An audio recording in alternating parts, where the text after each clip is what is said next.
And all the XP laners, the Arlet's still available for boots. Nothing much for Aura here, so they have to be very, very concerned, or they have to be very careful with what they ban in the XP.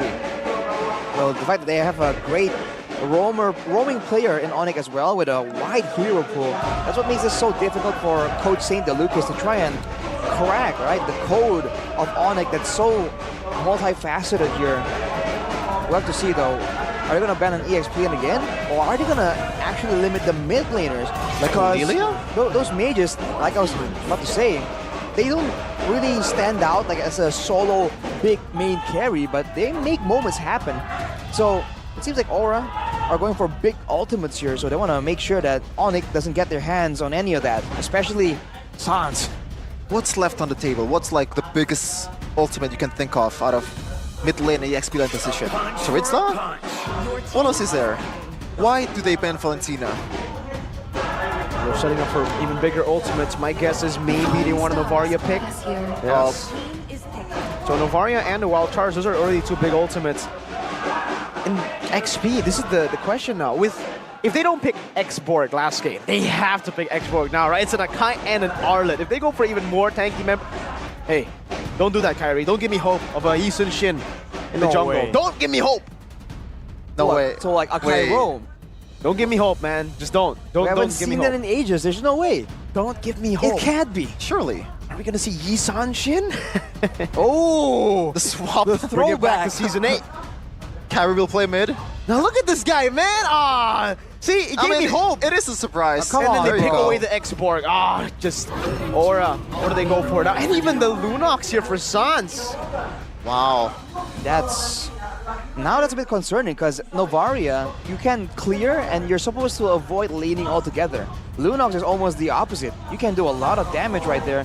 And knowing that the main front line for Aura is most likely going to be the Grok or the Fredrin, hey, if you can't crowd control them, take them out.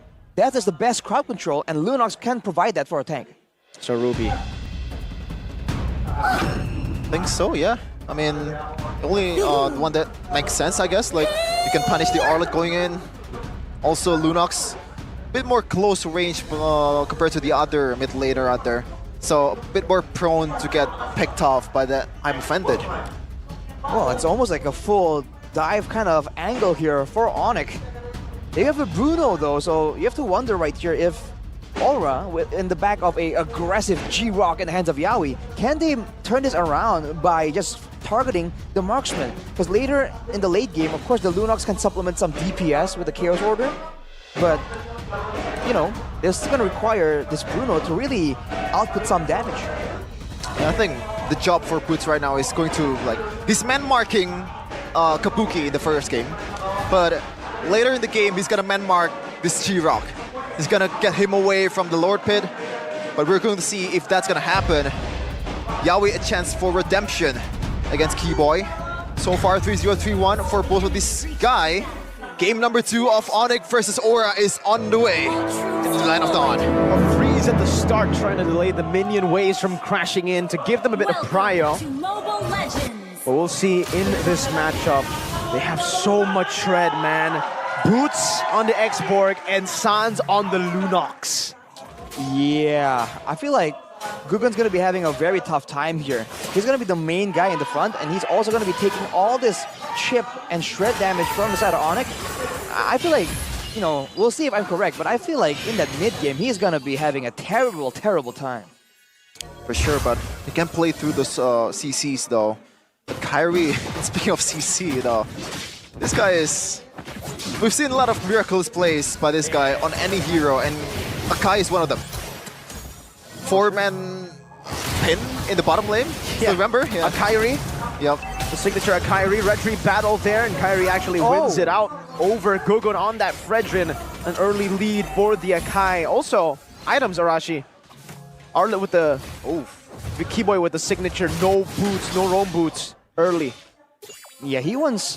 I don't think he's trying to outmaneuver anyone. He wants to rely on his strong suit right here. The fact that he can just sit there and just take some damage, regen it, and hold his ground. Looking at the emblems though, in the later stage of the game, Kabuki will be doing a lot of damage, but so will Albert, man. With the Fatal, oh man, and the weapon mastery, this Bruno definitely has huge snowball potential. Rashi, you finally see something different from Gugun right now. He's actually taking Inspire instead of Thrill on a Fredrin. Why do you think that is? I feel like he doesn't really feel like he can really match the clear potential, because for Fredrin, you clear fast, but your power comes from your multitude of, your flexibility. You have crowd control, you have some damage as well. With the Inspire, he can have a lot more tools to both engage by dashing forwards, with a knockup, or to get out of a sticky situation. And against Onic, like I said, he's gonna be having a tough time, he's gonna need it. People already poking Yawi down there. Still well charged into the back, trying to force out a heavy spin, even an I'm offended connected over from Iran. They're trying to bait it out. If Kyrie still gets this, it's not going to be worth it, and they do because of the last Insanity play. And in the back, it's going to be Kimo who jumps in even forward. Gugun, an amazing Appraiser's Wrath to catch them. This might be the triple for the Rookie of the Week of Week 1 and 2. Gugun. A Fredrin triple kill Rashi, and they're trying to steal the blue buff as well? What's happening? Onic, they had that in the back, but they had to throw it away. Kyrie, shield, Yeheskiel going in, headbutt in. Oh, it's a bait, but Gugun, an unofficial maniac, as that's Boots, who jumps in with Last Insanity, gets the shutdown, goes up to Yeheskiel, burns him down, and gets the double kill back. Now it's Yawi who's going to be caught. The final slash dodged away, or tanked, soaked in by Yawi with that power of nature. Man, everyone is overextending all over the place. Pure chaos there. Onic just forgetting that the lower the Fredrin is, the more you need to be careful. A low Fredrin is nothing to ignore at all. 4-1 Gugun right now. He has a chance to be a lot more aggressive, go for all these ganks, and start turning the pressure onto Kyrie instead. It's an opportunity they have with the great wave clear that Yeheskiel can provide with the Novaria, but we'll see if they can do it fast enough before Onic can respond. Already 8 kills in 4 minutes. This is what I expected in game number 1, but they played it so safely, so methodically. This one is like the true Onic versus Aura, the bloodbath that we were waiting for. All right, we'll see who has the tempo in the next fight. In the 30 seconds, I feel like Aura will still want to try and do their thing, get full control over the objective. But now, in the side lane right here, Aran against a 2-kill Export. The lane was brutal enough without that. It's going to be even more because Boots has been very, very aggressive. So if he can get a lead, push Aran away from the get him low and get him to recall, then maybe Onic can get the prio towards the turtle instead.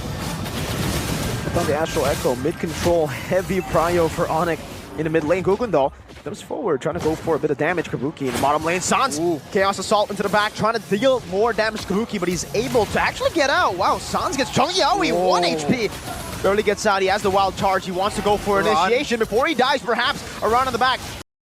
Flickers out of the Last Insanity. Boots right there. Oh, in the bottom lane, Albert finds a kill. Yawi and Gugun very low. Aran as well. They need to find some compensation here with a 4v3. It's still Onic who are winning this team fight. Yawi with wild charge, connecting on to 2 members. Gugun now pinned down, but still is able to secure the turtle. It's Aran in the back, going for the stun. Gugun for the taunt. Now Keyboy jumps to the vengeance, pulled back, but I'm offended of Aran. Don't run Wolf King onto the back. Now it's going to be Keyboy who will be taken down by Sans. Has finally joined the team fight now with the Last Insanity and the Chaos Assault. It's also a turret down below going down. Aran against 3. Natural Echo. Sans 1 HP. Gets out with the Brilliance. Yeheskiel looking for the Astral Meteor. The wall down to stop him from getting out, to deal more damage for Yeheskiel to execute him. Who won that trade? I don't know, but it is chaos indeed, Arashi. Like, what's happening right now? In the bottom lane, though, I think Aura was like, they felt the urgency to get something, but that was... like, who won that? I feel like Onic, in a way, did win that. The fact that they did not get the turtle, but they got kind of trades all around with a really solid late-game DPS source in the Lunox, and they got the turret, and they got the kill on Kabuki to put him further behind, and they got the turret as well, and all that gold in the pockets of Albert. We'll have to wait and see for the official gold charts, but I think Albert is starting to build up quite a lead, and Onic can really use that. But this is definitely not the Onic that we're used to, man. They're just going for this full-on fist fight. We're used to see Onic dominating the game from the get-go, and right now they're down about 300. Not much of a lead though for Aura, but it's still a lead indeed against the Invincibles in Onic. Taking a look at the items for now. Molten Core for both junglers. Kyrie is definitely up in the curve. And with Aura equalizing, the goal line isn't that far apart actually. Of course, Albert has the power spike in the Berserker's Fury, but now Kabuki has the golden staff, so a lot more passive procs. Can Guggen get a play though? Guggen onto Sans. Albert gonna be the target for Aura. He flickers, I'm offended. Now Sans all on the back. Oh, it's a good shot into the back right now, but Akairi is able to peel for his team. Keep the vengeance, and it's Yaoi who's pinned down against the enemy turret. Kabuki rotating over. Guggen looking for the taunt, not able to connect it. It's Sans traded in for Yaoi. A trade, more value for Aura. The jukes though from Albert, he knew that the wild charge is coming and just evades it, sidestep away, you know, one step away from Yaoi, and that way it didn't connect. Managed to escape, but Boots might be in trouble. He is, pops in the last insanity before the Faraga armor gets taken down. Guggen already a quarter of HP. Keyboy, final slash in the back, and Kabuki's the one who gets it, despite Guggen getting full CC'd. A taunt over, Guggen now with a knockup. Keyboy gets baited in by Guggen, and Yehezkiel picks up the kill. 1,000 gold lead now for Aura. Man, both teams just going at it, but Aura once again showing the neutral objective play. After the tempo play on the top side, they just rush there, and Onic, they're trying their best to really match the kind of speed, the rotations, but they're really trying to force a lot of these fights. It's almost they need to stabilize for a bit longer before they do anything, because this is not how they usually play. This is not how they want to be playing either. We've talked about the retro battle between Guggen and also Kairi, but so far the one who's taking it is none of them. Even in the first game, there has been some moments where Q-Boy stole it. Keyboy, and then now, was it Kabuki? Yep, Kabuki. I mean, this is what happens. Too much CC, no retribution being executed. The one who gets the scraps is the victor. We have to keep in mind that Onic hasn't been dictating where and when these fights happen though. They've been trying to scramble, and they've been sending 2 or 3 members to deal with the whole Aura squad to try and get that neutral objective. So we haven't really seen a full 5v5 yet. And we haven't really seen Lunox being picked up in MPL Indonesia Season 12. The last time it was picked is week 1? If you told me that, I wouldn't believe that stat. Yeah, Lunox isn't really, well, it has been out of the meta for a while. Yeah. It's still conditional, I get it, but it's still usable, I guess. For sure, I mean, against tanks in particular, against Aura, that's very frontline heavy. And we've seen earlier, the fact that they play so straightforward, front to backs or pickoffs only, the Lunox does have value, and there's a great outplay potential available for Sans. But right now, it's almost like they're just too preoccupied dealing with Yaoi, like we saw in the previous fight in the top lane, that they can't really get Sans and Albert to output their damage as efficiently as they would like. So with more items, I feel like it's going to be quite different. But now again, Aura pressuring for the Lord, the neutral objective, and Onic, they're going to end up scrambling here as well because Keyboy is not there. Gonna bait out the heavy spin first for Kairi. Oh, Faraga armor already gonna be taken out here. Wild charge not connecting, a good snipe down. Sans slow. Aura finds the killing spree through the minion waves. Now it's Kairi who's looking for the steal. Guggen, Appraiser's Rat, Retribution, Yaoi also in the front trying to zone them away. Aura now, they have a big lead, 3,000 gold lead. Finally a safe space for Guggen to execute that Retribution. Good job for Yaoi Yehezkiel. Even Aran just zoning on everyone, also dealing the damage. Ultimately getting a kill towards Sans, one of the most core member of Onic, and sitting at a 4 deaths, the most of the team. We're seeing Aura adopt the strategy of putting all the pressure they can onto Sans. Even in game number 1, Sans was the main playmaker right there. And if you look at this game, he's always pressured. A wild charge on a Keyboy by Yaoi. Picks him off now as that is a last insanity to the back. Finding Yaoi, taking him down. Keyboy for Yaoi, but Boots is caught, shut down by Kabuki. A shot over to Sans by Yehezkiel as they take control of the enemy jungle. Now the Lord's marching down right here. Onic trying to clear it, but they're going to be zoned away. It's going to be a base defense on this. Aran! But I'm offended. Oh no, Purify! An interesting Purify to get out there with Kairi with a headbutt. Turret tier 2 down below, taken down. Looking for the mid lane now for Aura. Aran, did you see that the item, Rashi? What Aran picked up? Malefic Roar for Ruby. I told you he's crazy, he's local. Oh, he got the kill onto Sans earlier as well. And I was saying, again and again, Sans 2, 4, and 4, despite having a bit of a lead in the early game, he's just not that flexible of a hero, no crowd control, no real playmaking tools. He's forced to wait for the right moment, and Aura keeps going and targeting him whenever they see him using the Astral Echo. But this is something that Onic need to try and find a way around, because otherwise, just Albert, it's going to be so difficult for him to try and output all that damage despite having all these items unless he has some coverage. Yep, and Boots is supposed to be that one. But right now, like when you're up against a full damage Ruby and also the poke from Kabuki and also the Espiel, it's hard to stay intact with that Viraga armor. So you have to play it a bit more carefully, just a bit more passively compared to the usual X-Borg that we've seen so far. But Sans, look at that, the Kumar Bosch. Yeah, he went up there avoiding pursuit. He gets out. Once again, it's a slow build-up, but in the late game, in a way, Aura will have more control, more poke as well. We've seen what Novaria can do in the late game, mainly I think from a boy from Geek Fan. But for Onic, they have a Lunox, keep in mind. And now with no I'm Offended, can Onic go for a fight right here on their turn? Astral Echo onto the back, revealing 2 members. Kyrie, not going to red tree this one. Rugun is actually the one who utilizes his red tree. Now 2 levels up on Kyrie. Sans, is that a power spike that we need to note? The Holy Crystal, 12 minutes in. What a guy, what a rookie, what a player, Gugun. The first time he's played at MPL Indonesia Season 13, the highest stage of Indonesia, and he stepped up, being already one of the better junglers in MPL ID. Look at the waves right here. This favor Aura, so Onic are the ones that have to try and make something happen for now. Although with the waves meeting up near Onic's base, it might really start pushing back, but Keyboy wants the play to happen. Option to conceal, final slash, doesn't reveal anyone even. And Aura have a slow push built up in both side lanes.